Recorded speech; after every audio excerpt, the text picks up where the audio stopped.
then there's I think, a unique purpose, which is how in our lives, how do we combine the passions that we have, the things that really drive us in life, and the skill sets we have, and how do we take those and combine them into something where we can really make a conscious, meaningful contribution to the world, so that not only are we adding value to the world, but we get to enjoy hopefully some financial benefit from it. But even more importantly than that, we live fulfilled and joyful lives.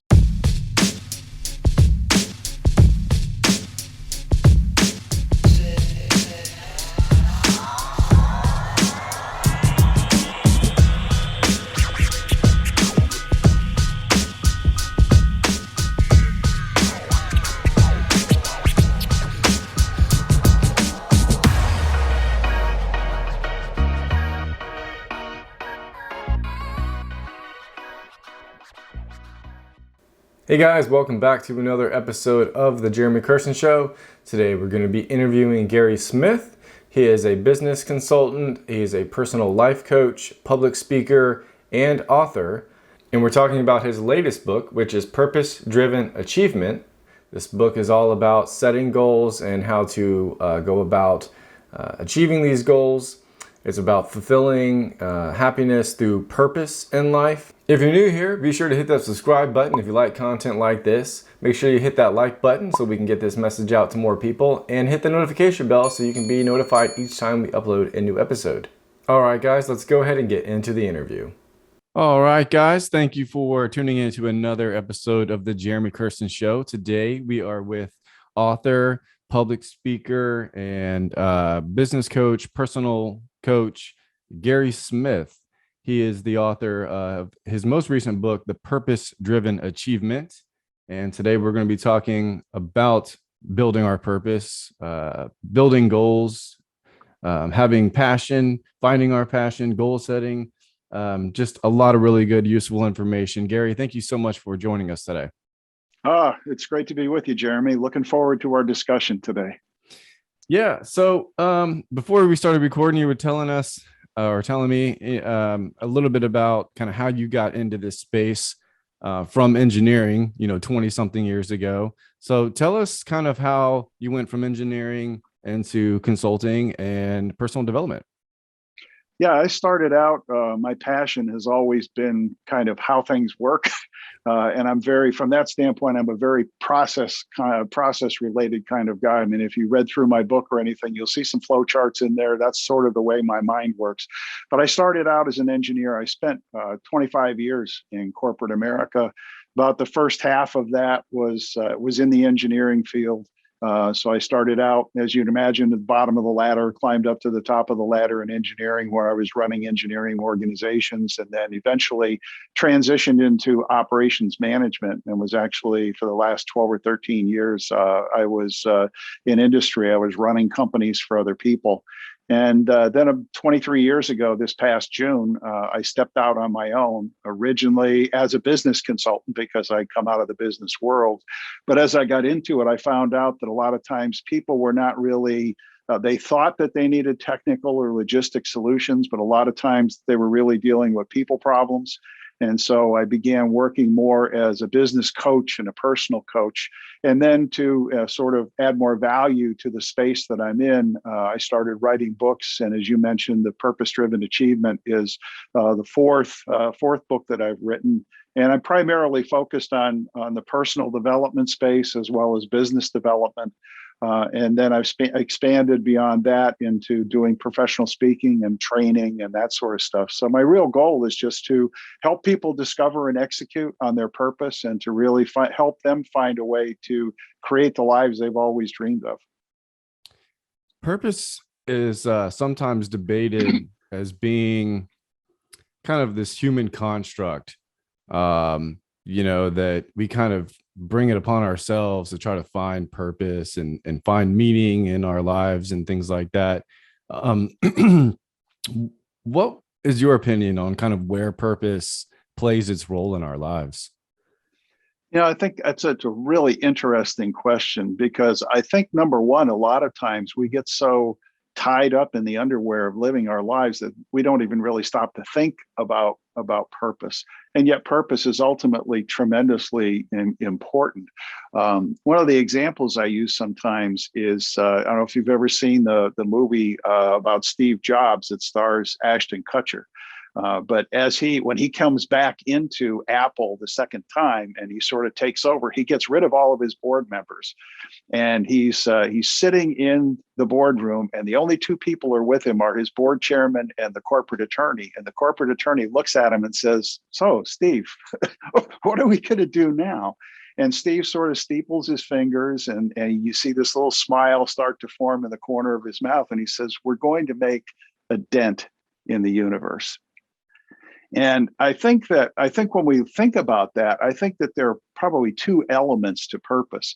One is what I would call a global purpose. I mean, I think if we all get gut level honest with ourselves, that all of us want the world to be a better place because we've lived. We want to leave our own individual mark, and we want to feel when we're at the end of our lives looking back that the world and our families have been a little bit better because we've existed. But then there's I think, a unique purpose, which is how in our lives, how do we combine the passions that we have, the things that really drive us in life, and the skill sets we have, and how do we take those and combine them into something where we can really make a conscious, meaningful contribution to the world, so that not only are we adding value to the world, but we get to enjoy hopefully some financial benefit from it, but even more importantly than that, we live fulfilled and joyful lives. So I think that purpose is something, I think the word is probably overused, but I think it's something that's really, really critical to us finding and living successful, happy lives. If we don't do that, we're just sort of wandering blindly like a mouse in a maze, and a lot of times we never find the cheese. Yeah, I've heard so many different opposing views on, passion, whether you should seek the kind of work that is a passion of yours, or you should just forget about that and go, make the most money you can. You have kind of any insight on where we kind of start to bring those two together, or should we even? I think we have to, because you can go out, you can work hard, and you can make a ton of money, but that doesn't necessarily equate to living a happy and fulfilled life. And when you look at it statistically today, 80% of people hate their jobs. They really do. They hate their jobs. And if there's that large a percentage of people who are not satisfied with the work they're doing, a lot of times when I'm sitting with somebody and I ask them, "Hey, do you really like the work that you do?" "Well, not really." Well, then why do you do it? If it's not something, if you can't roll out of bed in the morning excited about what the day holds for you, why even bother getting out of bed? And I go back, probably back in the 1970s, I met a gentleman, was a very successful businessman. This was like 1975, 76, 77, somewhere around there. And this guy was very successful in business. He was making in the order of $500,000 a month. And in the $500,000 a month is a lot of money today. But back in the 1970s, that was a huge amount of money. But I have had the opportunity to have coffee with him one day, and we were chatting about business and everything. And he said, "I know that you're going to be successful. He said, you get out there, you work hard and stuff like that, and you're eventually going to get to a point where money is not an issue." And he said, "I don't mean you're going to have enough money to go out and buy the entire world, but you'll reach a point where your bills are going to be paid, and from a financial perspective, you really don't have much to worry about." So he said, "But here's the question I want to ask you. When you reach that point, what is it that gets you out of bed every morning?" And he said, "My point is that as you live your life, you have to have a purpose that's bigger than money. Money is just a tool. The question is, what are you going to use it for?" And I think that's where we need to be. I mean, there's nothing wrong with making money, but if money is your primary motivation, I think you're going to live a very disappointed life. I think so too. This next question is one that kind of I wanted to ask because it seemed like a common theme and something that was greatly important to you. So I wanted to give you the opportunity to kind of speak to it, um, and kind of to I guess let others know that this particular subject matter where I'm going here in a second is kind of something that you believe is where a lot of this purpose and passion comes from. And that question is, tell us about the importance that faith for you and, or the importance of faith for you, and kind of how it plays a role in your business and personal life, and then how it pertains to creating a purpose and goal setting. Okay. Faith to me, my Christian faith is everything. It's foundational to my life. It's the way I've tried to live my life. It's the way I've raised my family. And so it's really the foundation that I built everything on. And how it relates to my own purpose is looking at it through the lens of not what do I want to accomplish in life, but what is God speaking to me about? What does God want me to accomplish with my life? I mean, God has been gracious to me. He's gifted me with a unique set of skills that I have to be able to help people. But my constant thought and my constant prayer and my constant thinking is, God, how do I use those skills to reach other people, to help them be fulfilled in the lives that that they live, and hopefully in that process, through the relationships that I build, that I can point people to God and to Christ as the real foundation. And so when people ask me about, oftentimes I take people through the process of creating a purpose statement. And sometimes people will come back and say, well, do you have a purpose statement? And I said, yeah, it's just one sentence. I want to live a life that's centered on Jesus Christ, and I want to make a positive difference in the lives of other people such that they will be drawn to him. And so how does that apply every day in my business? It's living a life and building a business that's built on integrity, that's committed to doing the right things, and to never sacrifice that integrity for the growth of the profitability of my business. I'm about adding value to people. Money comes second. There's sometimes when it comes, there's sometimes when it doesn't come. And I've reached a point where it doesn't really matter. The money's going to be there if I keep doing the right things. Why do so many people feel like they get stuck in life? I think that what happens is that, think about the fast-paced society that we live in. And we confuse being busy with making progress. You can be busy. You can be busy 24 hours a day, 7 days a week, and accomplish absolutely nothing when it comes to your life. But I think what happens is that we get caught up in that rat race. It's like sort of the picture of the hamster on the wheel, and he's going like crazy, but he's not going anywhere. And I think what happens is that we get so caught up in, well, I have to do these things every day. I have to get up and I have to go to work and I have to go to the grocery store, and my kids have to go to baseball practice and all of that sort of stuff. And it's not that that stuff isn't necessary and that it's not important, but we don't take the time to step back and ask ourselves some of the foundational questions, like, when it's all said and done, what do I want my life to count for? Why am I here? Why did God put me on this planet? He didn't put me here just to occupy space and suck up oxygen and sort of, float between the bookends of my birth and my death. He put me here for a reason, but I'm the one who has to be intentional about finding that reason. And until I become intentional, I'm going to be sort of stuck and feel like I'm just spinning my wheels and I'm going nowhere. Yeah. So a lot of the book, well, part of your book is about clarity. How do we get clear on a plan of action?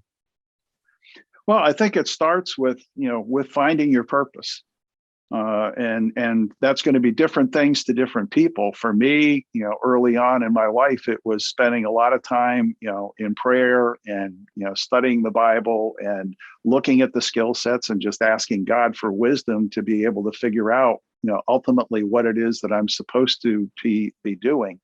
And once we understand what our purpose is, then we have to answer another question, which is why. It's sort of like purpose is the vehicle we're going to drive, but the why is the gas in the tank that's going to take us from where we are to where we want to be.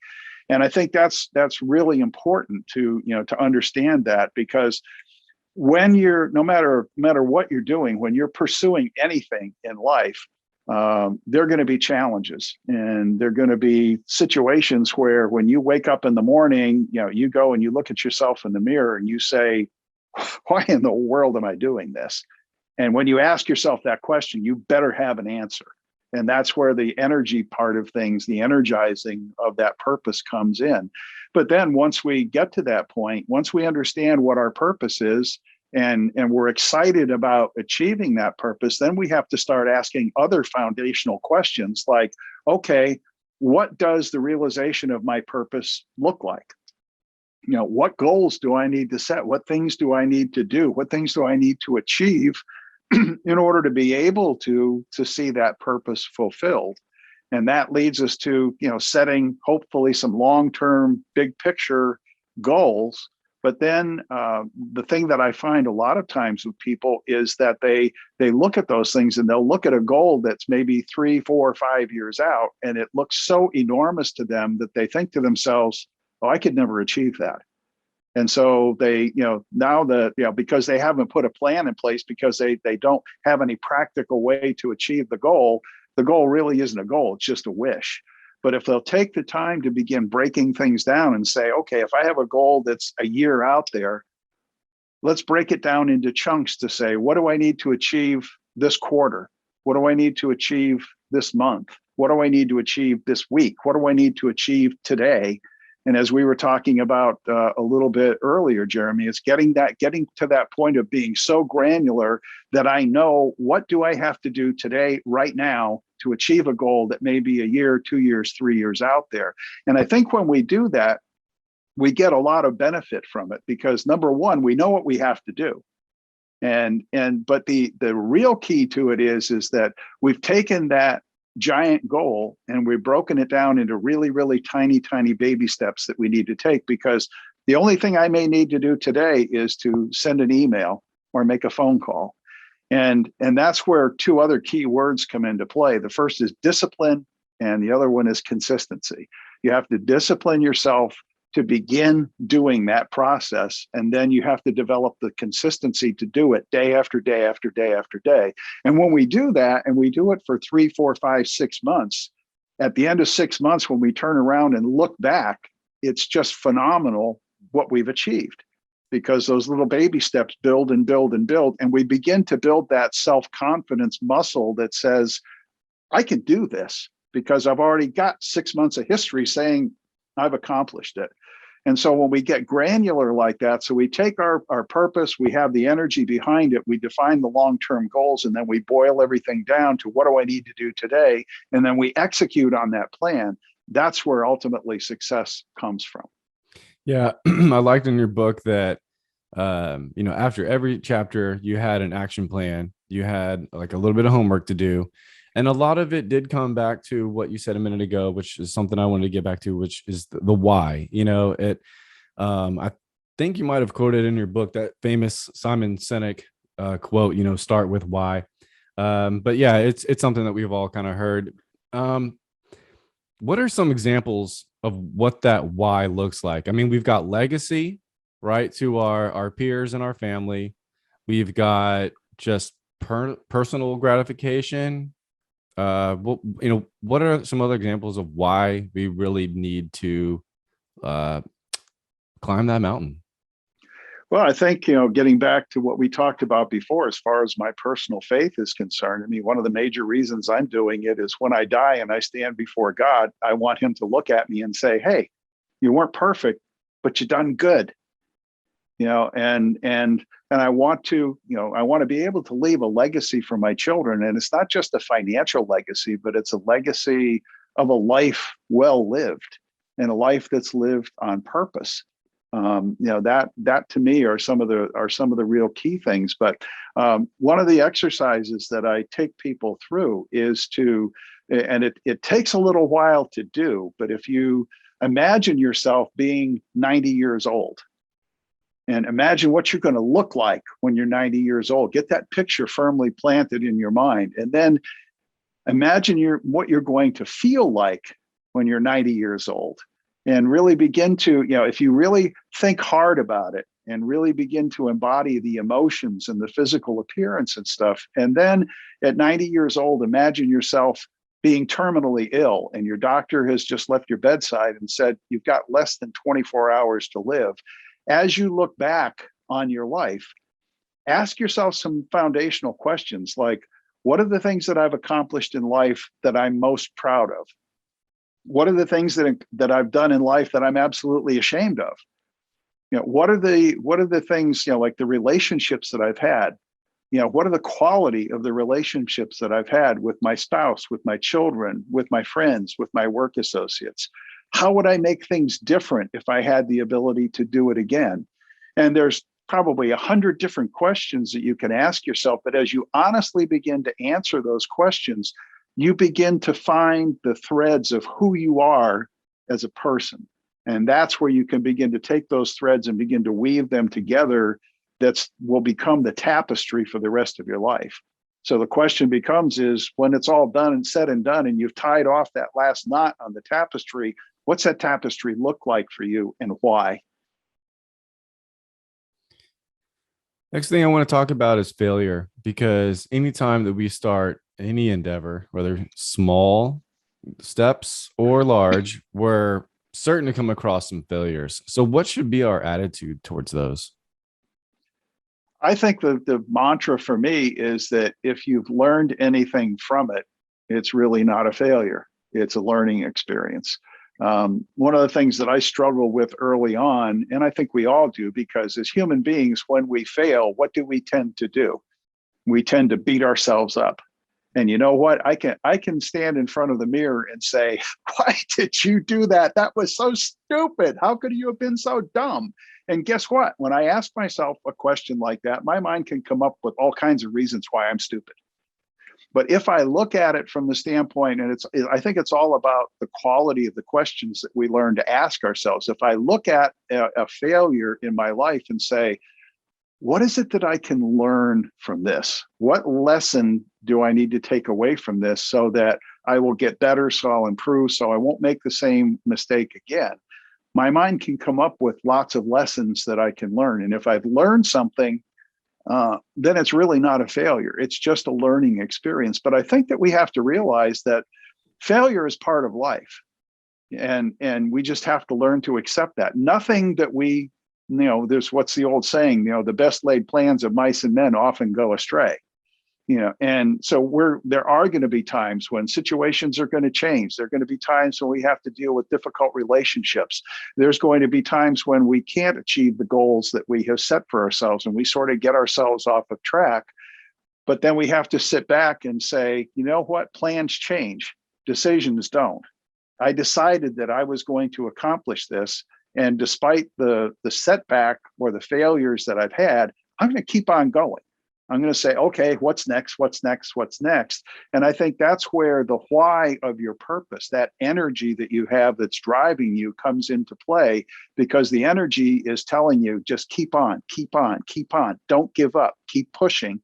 And when you do, you build that sort of massive action muscle that just allows you to begin to blow through your failures. And it just means that you're one step closer to achieving your goal. And I think a lot of times, the closer we get to that finish line of having that goal, the more failures we're likely to encounter, because we're pushing ourselves, we're pushing our limits, and there's nothing wrong with that. Learn to embrace failure as part of life. Yeah, and something you said a second ago, what was it? Plans change, but decisions don't. Right. Okay. So I want to take that concept, and we're talking about, goal setting, tackling huge objectives, but where do we start to draw that line to say, you know what, this isn't working. I'm actually going to throw in the towel on this one.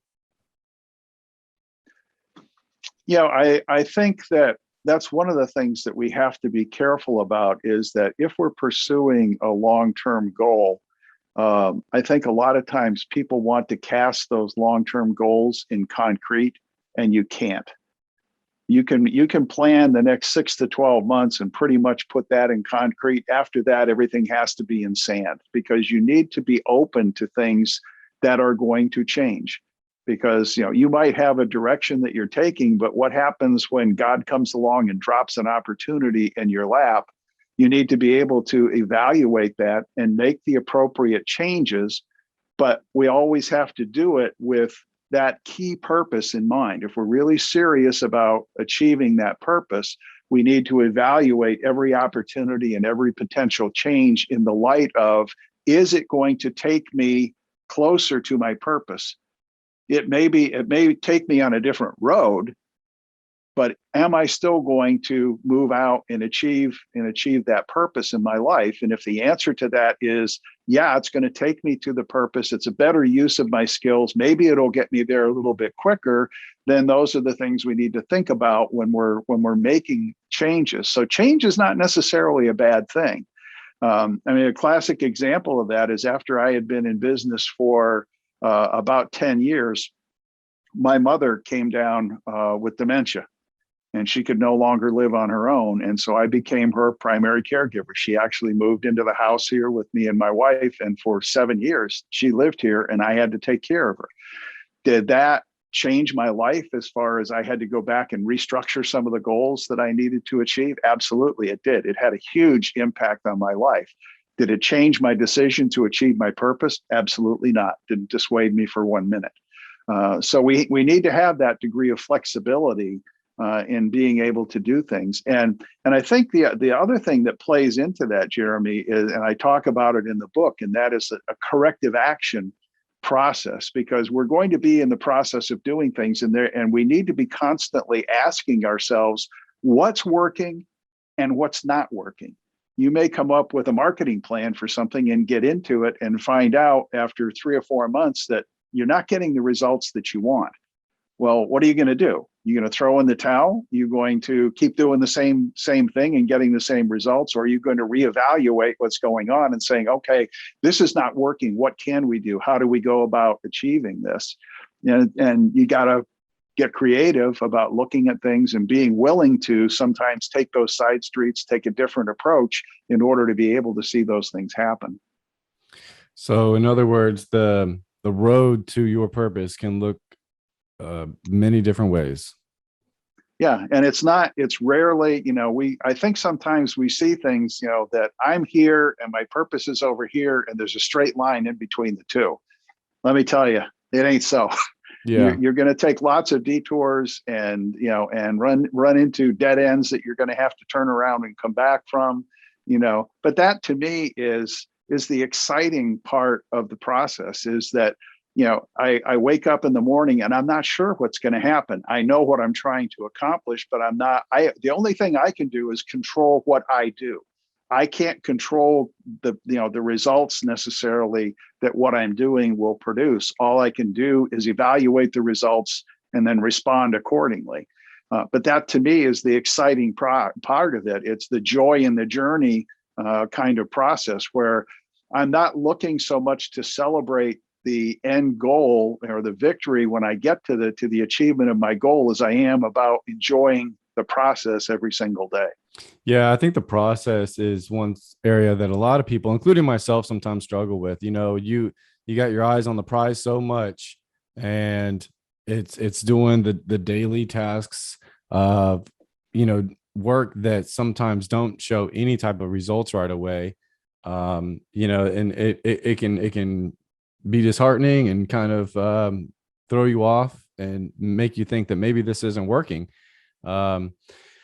So yeah, I think you're right. Having that purpose is going to bring you through all of those times of trouble, for sure.